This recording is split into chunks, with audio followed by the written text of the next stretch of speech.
Okay, so yesterday we've, for the last few days, we've been having the analogy of wisdom to fire. So yesterday it was, may all beings cause the fire of wisdom to blaze. This is the prayer of the Bodhisattva when making a fire blaze. So their wisdom was compared to a fire. In the next gata, it's compared to nectar. So it says, may all beings come to drink the nectar of wisdom.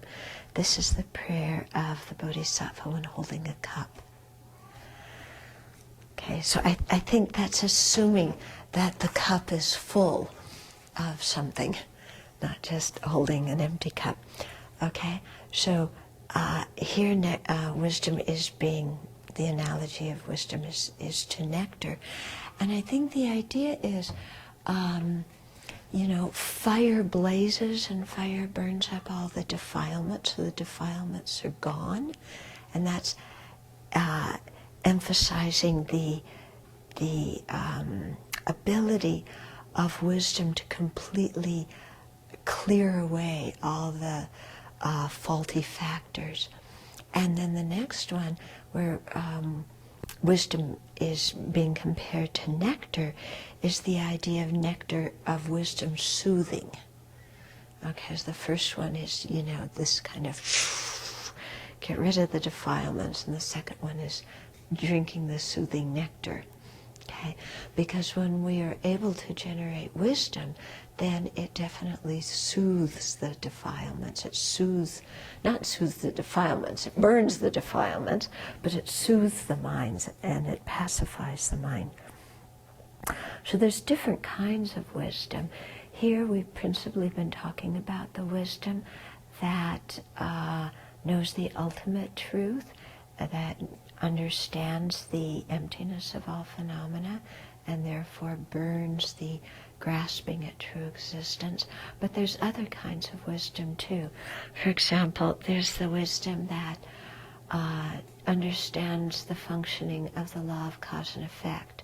And this is also a very necessary and important wisdom, because with it, then we know how to create the causes of happiness and avoid the causes of suffering, even before we've realized emptiness. Okay, and then with that kind of wisdom also, you know how to instruct other people about how to make good decisions in their life. Give them the tools for how to think, what criteria are important when you make decisions in your life. Okay, so the wisdom that understands cause and effect puts your ethical conduct as a very important criteria in making decisions in your life. Okay, so instead of how can I make the most money, how can I be the most popular, where can I get the most prestige, how will I get the most renowned, and or what will make somebody love me, that doesn't become your criteria. Those things aren't your criteria for making decisions, but it's the law of cause and effect, and what creates the cause of happiness, what's abandoning the cause of suffering. And so you need to develop that wisdom. Because, so much of the time, people, when they make decisions, they say, well, I am trying to be happy and avoiding the cause of suffering. And that's why I'm, gambling, because I'm going to get some money out of this, and it's going to bring me happiness, and gambling is fun. Well, that's not actually the wisdom understanding the accurate causes of happiness and suffering. Okay, that's diluted intelligence, very diluted, and people are out of touch with their own experience when they think like that. Okay, so this wisdom that understands the conventional functioning of things is also very, very important. Then, of course, we have the wisdom that understands how to benefit sentient beings. So that's also very important, because lots of times we want to benefit others, but then we don't know how to. Okay, we don't know what to do, or we try and do something and it turns out to make the situation worse. So we need a lot of wisdom in knowing how to benefit others.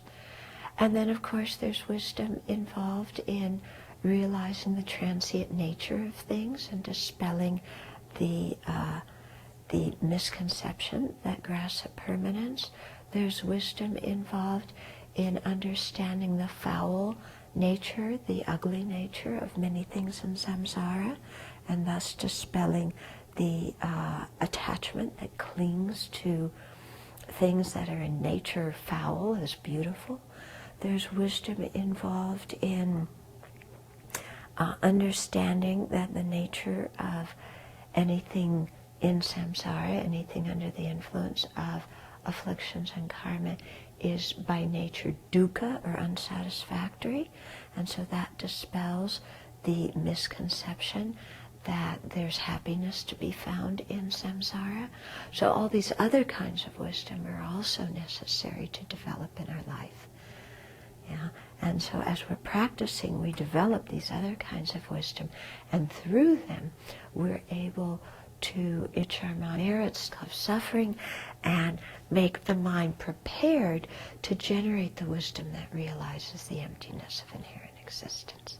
And then that, all those kinds of wisdom, as much wisdom as we have, becomes nectar when we drink it and soothes the mind.